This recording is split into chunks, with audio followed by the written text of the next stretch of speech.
चर्चा के कारण ठीक है, के साथ गड़बड़ी और बहस आक्रामक है, बहस आक्रामक है और ये बहस आगे भी जारी रहेगी। BJP versus Congress. अभी और मौके मिलेंगे हल्ला बोल में। आप दोनों का धन्यवाद हमारे साथ जुड़ने के लिए। एक तरफ आक्रामक बहस है, दूसरी तरफ देश का मिजाज है, और देश के मिजाज के इस कड़ी में हम आपको दिखाने वाले हैं अब कि देश में तमाम मंत्रियों के कामकाज पर लोगों की क्या राय है।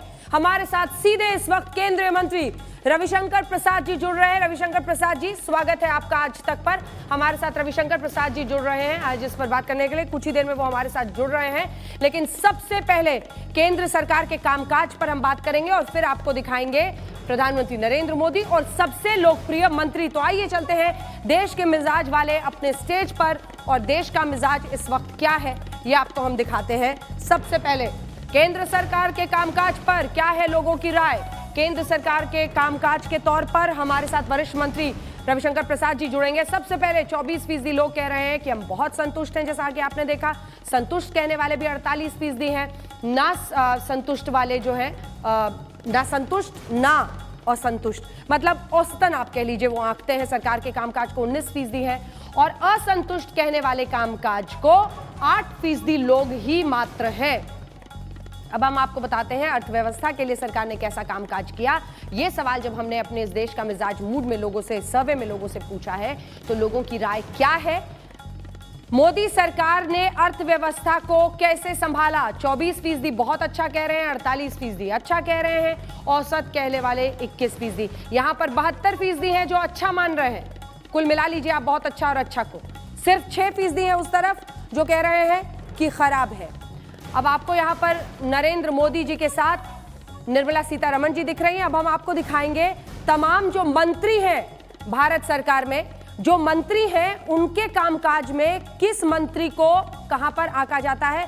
रविशंकर प्रसाद जी हमारे साथ जुड़ गए हैं, केंद्रीय मंत्री। बहुत बहुत स्वागत है आपका रविशंकर प्रसाद जी आज तक पर हमारे साथ जुड़ने के लिए। हम दिखा रहे हैं सरकार के कामकाज से कितने लोग खुश हैं, संतुष्ट हैं, असंतुष्ट हैं। और अब हम आपको दिखा रहे हैं मोदी सरकार के टॉप 5 मंत्री कौन है। टॉप 5 मंत्री जो मोदी सरकार में है। जब हमने ये पूछा कि सरकार के मंत्रियों पर स्पेसिफिक सवाल हमने ये पूछा है, तो सबसे पहले इस लिस्ट में अमित शाह है 39% वोट्स के साथ। उसके बाद इसमें है गृह मंत्री, आपने देख लिया। उसके बाद रक्षा मंत्री आते हैं राजनाथ सिंह जो कि 17% है। फिर 10% नितिन गडकरी के लिए वोट कर रहे हैं, 9% निर्मला सीतारमण के लिए, और टॉप 5 मिनिस्टर्स में रविशंकर प्रसाद जी भी जगह बना रहे हैं 3% वोटों के साथ। तो रविशंकर प्रसाद जी, टॉप 5 मंत्री में आपका नाम है और आपने भी बड़े ऐतिहासिक फैसले और काम लिए हैं इस नरेंद्र मोदी सरकार में। क्या मानते हैं आपको ये जो सफलता रही है टॉप 5 मंत्रियों की, इसकी वजह आपको क्या दिखाई देती है? देखिए, सबसे बड़ी बात है कि हमारे प्रधानमंत्री का नेतृत्व और हम लोग उनकी अगुवाई में टीम में काम करते हैं। इस बात को समझिए। और मैं अटल बिहारी वाजपेयी की सरकार में भी मंत्री रहा हूं। हम लोग के नेता थे, अभिभावक थे, बहुत कुछ सीखा। लेकिन जितना हमारे प्रधानमंत्री नरेंद्र मोदी जी स्वयं मेहनत करते हैं और जितना उनके 14 साल मुख्यमंत्री और अभी और जितना वो अंदर गहराई तक जा करके निर्णय करते हैं देश हित में और हम लोग से काम कराते हैं, तो अपने आप में बहुत बड़ी बात है।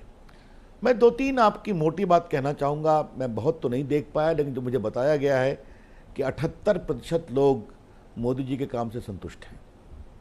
और बाकी जो सब पैमाना आपने बताया अर्थ का या बाकी का, देखिए अंजना जी, आप अनुभवी पत्रकार हैं। लोकतंत्र 2 खंभों से चलता है, जनता की सद्भावना और जनता का विश्वास। ये 2 बहुत इंपॉर्टेंट चीज होते हैं। और आपका सर्वे आज ये दिखा रहा है कि चुनौती भरा समय है। कोरोना कोई सामान्य समय तो है नहीं, देश में कठिनाई है, लोग परेशान हैं। लगभग 5 महीने हो गए। इन तमाम झंझावातों के बावजूद, चीन के साथ जो स्थिति है उसके बावजूद, देश का विश्वास मोदी जी की लीडरशिप, मोदी सरकार के काम और उनके मंत्रियों के काम से संतुष्ट है। तो मुझे लगता है कि यह आशीर्वाद बहुत बड़ा है। अब मैंने तो देखा नहीं, आपने मुझे भी टॉप 5 परफॉर्मिंग मंत्रियों में जगह दी है, तो इसके लिए मैं बहुत हृदय से आपके सर्वे और ग्रुप का अभिनंदन करना चाहूँगा। मैं यही कोशिश जनता ने करूंगा दी कि है, हम सर। लोग को भगवान और मजबूती दे। जनता ने दी कृपा है, आपकी। हम ये जरूर कहेंगे अंजना जी, अगर एक आप अनुमति दें तो मैं एक बात कहूं क्या, अगर आप मुझे अनुमति दें। बिल्कुल बिल्कुल। दो चीज अगर देखिए, आप भारत के बदलते हुए मूड को समझिए, क्योंकि वो विषय मैं खुद देखता हूं। अब आप देखिए कि हमने सुरक्षा के नाम पर और डेटा सिक्योरिटी के नाम पर 100 से अधिक ऐप्स को बैन किया। पहले 59 किया, बाद में उनके क्लोन को बैन किया। आज हमारे उस निर्णय को अमेरिका फॉलो कर रहा है, और अमेरिका ने अपने आदेश में इस बात की चर्चा की है कि भारत के आईटी इलेक्ट्रॉनिक विभाग ने जो आदेश पारित किया है उसको हम नोटिस करते हैं। ये भारत के लिए एक बड़ी ऊंचाई है। हमने मोबाइल मैन्युफैक्चरिंग में पहले आपसे कहा था 2 से 268 हम ले गए मोबाइल मैन्युफैक्चरिंग में। हमने अभी प्रोडक्शन लिंक इंसेंटिव किया कि हम देश के दुनिया की टॉप मोबाइल मैन्युफैक्चरर को लाना चाहते हैं भारत में और कंपोनेंट में बनाने के लिए। अंजना जी, आपको जानकर खुशी होगी कि दुनिया के सारे टॉप मैन्युफैक्चरर कोरोना की मंदी में हिंदुस्तान आए हैं और उन्होंने लिखित में आवेदन दिया है कि हम आने वाले 5 वर्षों में 11.5 लाख करोड़ का मोबाइल और कंपोनेंट बनाएंगे, 7 लाख करोड़ का हम एक्सपोर्ट करेंगे और 12 लाख लोगों को प्रत्यक्ष अप्रत्यक्ष नौकरी देंगे। तो ये भारत के प्रति विश्वास की झलक है जो मुझे लगा आपको बताना जरूरी है। बिल्कुल। लेकिन ये जो लोकप्रियता टॉप 5 मिनिस्टर्स में आपकी है, इसके लिए आप सबसे ज्यादा श्रेय किसको देंगे? क्योंकि चाइनीज ऐप्स को लेकर हमारे इस सर्वे में 90% से ज्यादा लोगों ने कहा कि चाइनीज ऐप्स और कॉन्ट्रैक्ट्स को बैन करना बहुत अच्छा फैसला था। दूसरी तरफ ट्रिपल तलाक, आप ही के मतलब मंत्रालय में ये फैसला और उस पर आगे की कार्रवाई हुई। अनुच्छेद 370, ये तमाम बड़े बड़े फैसले जो इस सरकार में रहे हैं, उसमें आपको लगता है सबसे ज्यादा लोकप्रिय आपको बनाने के पीछे कौन सा फैसला रहा? देखिए, मेरे लिए उचित नहीं होगा। हमारी टीम के नेता हैं माननीय प्रधानमंत्री जी, हम लोग उनके निर्देश में काम करते हैं। और अगर सुरक्षा कारणों से भारत कुछ ऐप को बैन करना है तो ये भी निर्देश उनकी अगुवाई में किया गया। 3 तलाक, अगर देश की बेटियों को इज्जत देनी है, उनके इस डिस्क्रिमिनेटरी लॉ को ख़त्म करना है, तो ये भी मजबूती और निर्देश तो उन्हीं का था। लेकिन अगर आपने मेरे बारे में पूछा है तो मुझे सबसे संतोष जो लगा है ना, ट्रांसफॉर्मेटिव काम करने में, डिजिटल इंडिया के माध्यम से जो देश में बदलाव हुआ है। आज 11 लाख करोड़ रुपया हमने भेजा है गरीबों के बैंक अकाउंट में, लगभग 1,17,000 करोड़ रुपया बचाया है। जो CSC मूवमेंट शुरू किया हम लोगों ने, जो इलेक्ट्रॉनिक मैन्युफैक्चरिंग में भारत की आज कवायद बढ़ी है 23%, हर साल हम बढ़ रहे हैं। उसके बाद 3 तलाक की बात तो आपने खुद ही बताई। आज जो कोर्ट्स में विस्तार करने की कोशिश की है, जो भारत की सुरक्षा में अगर कोई इंटरफेयर करता है तो ऐप पर भी हमने कार्रवाई करने में हिम्मत की। तो इसके लिए साहस भी जरूरी है। ठीक है, अच्छा है, हमारा काम है अंजना, ईमानदारी से काम करो, भारत मजबूत बने।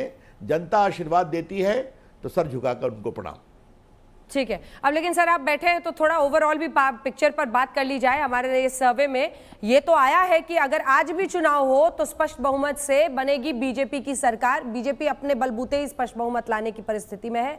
एनडीए भी है, लेकिन पिछली बार से कुछ सीटें कम होती हैं और वो फायदा कांग्रेस को नहीं अन्य को जाता है। ये क्या कहता है? एक राजनीतिज्ञ के रूप में आपसे पूछूंगी। देखिए, अगर मैं देश की राजनीति को देखूं, और ये मैं इंडिया के पॉलिटिकल सिनेरियो के एक ऑब्जर्वर के रूप में आपसे बातचीत कर रहा हूं, क्योंकि आपको पता ही है कि मेरा एक्टिविज्म स्टूडेंट लाइफ से है, जेपी मूवमेंट वगैरह वगैरह। कांग्रेस की जो गिरावट है ना, ये अपने आप में मतलब कई सवाल खड़े करती है।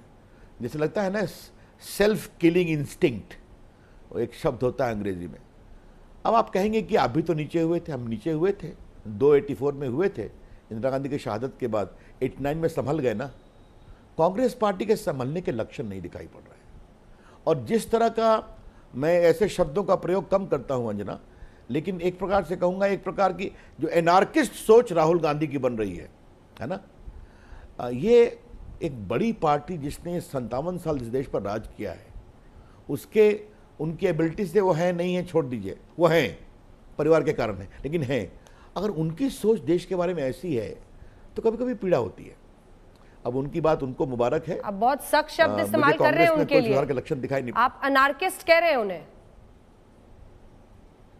एनार्किस्ट सोच कहा, क्षमा करिए जी, मेरे शब्दों को ध्यान रखिए आप।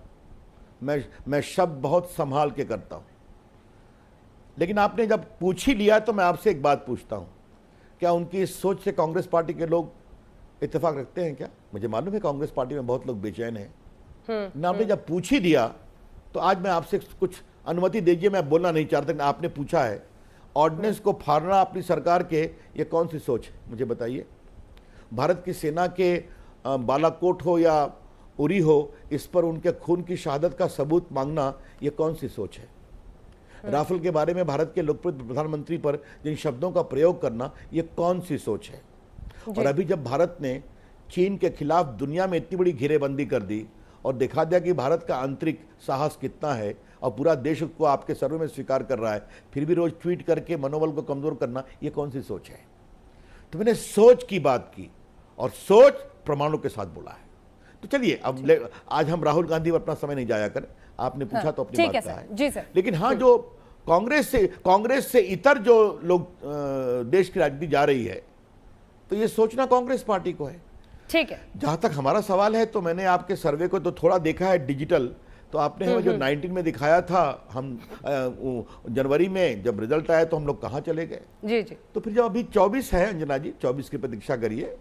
मुझे पूरा विश्वास है कि 24 का चुनाव का नतीजा जब भी आएगा, आप भी रहेंगे, हम भी रहेंगे, शायद 2019 से भी अच्छा करेंगे, ऐसा हमें पूरा विश्वास है।